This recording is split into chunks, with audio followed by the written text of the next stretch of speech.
I'm happy to share that we will no longer be holding on to your agreements that you are attempting to subscribe to. This is really due to the fact that we've been putting in a lot of work over the last year and a half to clean up a lot of the issues with some of the agreements we've had on the Illinois database. And we finally feel like we're in a good place that we can just allow you districts to subscribe to agreements and hopefully trust that they are valid and everything is good to go. That being said, there is still a little bit of work to be done and a few minor issues here and there. And what we're asking for you districts to do is to help us be vigilant and still monitoring and watching some of these agreements just to make sure everything is good to go. So with that said, I'm going to take you through an agreement and a typical process that I follow when I'm vetting these agreements to make sure that they are valid for you to subscribe to.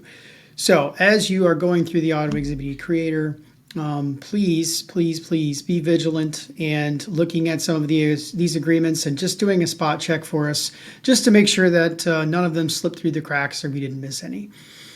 So first and foremost, let's take a look at an Illinois NDPA and what we are looking for to make sure that it's valid.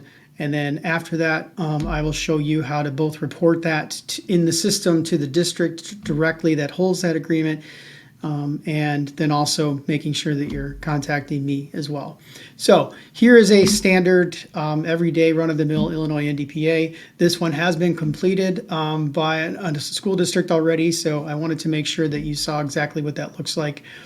So first and foremost, everybody I think is familiar by now with this famous Exhibit E checkbox.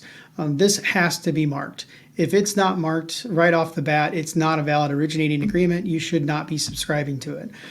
You should absolutely be avoiding that because there's just no way for us to know for sure if the vendor ever actually agreed to allow districts to subscribe to another district's agreement. We're not going to trust that that's the case. So right off the bat, we'll deny a request, as you guys are aware. So please, if you see that, report the agreement right away. Let us know so we can get that fixed. The second thing we look for is signatures. So there has to be signatures on page 3 of the document. And the signatures are in the bottom portion. So we're looking for both the LEA signature and the vendor or provider signature. So those signatures are missing. Again, not a valid agreement. It's not signed, it's not valid. So please report that so that we can work on getting that corrected as quickly as possible.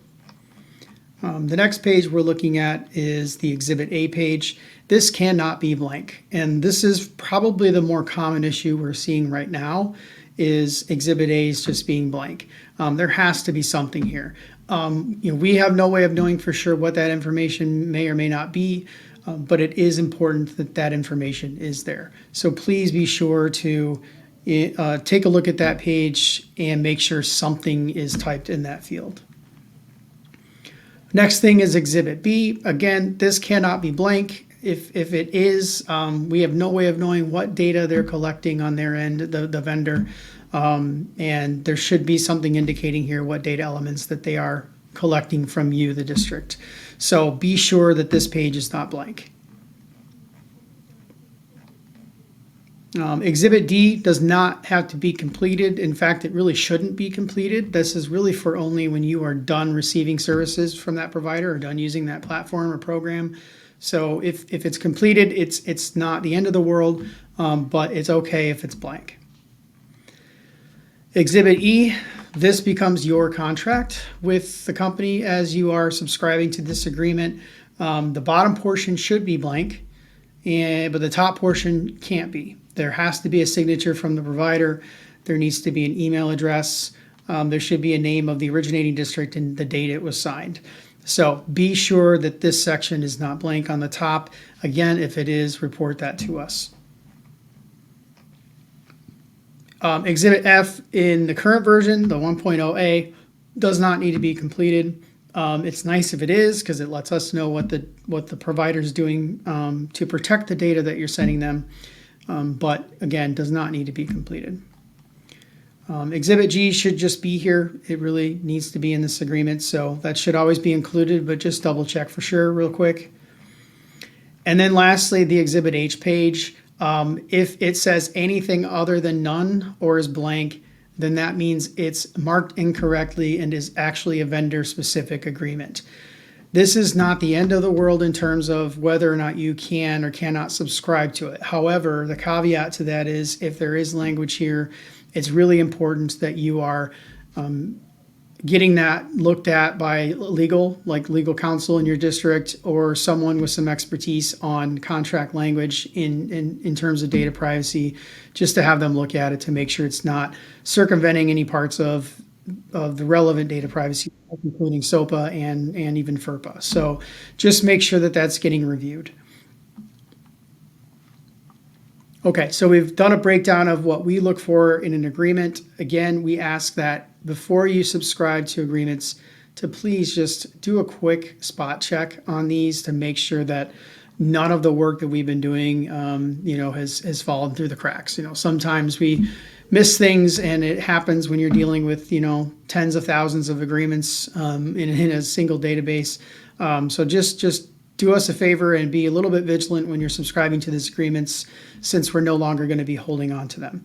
Now, I will say that even though we're no longer holding on to the Auto Exhibit E creator agreements, we will be holding on to anything that is manually uploaded, whether that's an originator or the Exhibit E. So there still is a way to upload a manual copy of your Exhibit E page. So those are still going to be held on to just for review. But otherwise, anything done through the Auto Exhibit E should no longer be in an agreement hold. So that should automatically be added to your list. So what if you do experience a situation where you're finding a problem with one of these agreements? So what you're going to do is in the Auto Exhibit E creator, again, remember you can look at the agreement here, so we can click on the link and take a look at it. So don't forget that. That's the first step. If you find an issue, there's two things that we're asking you to do for us.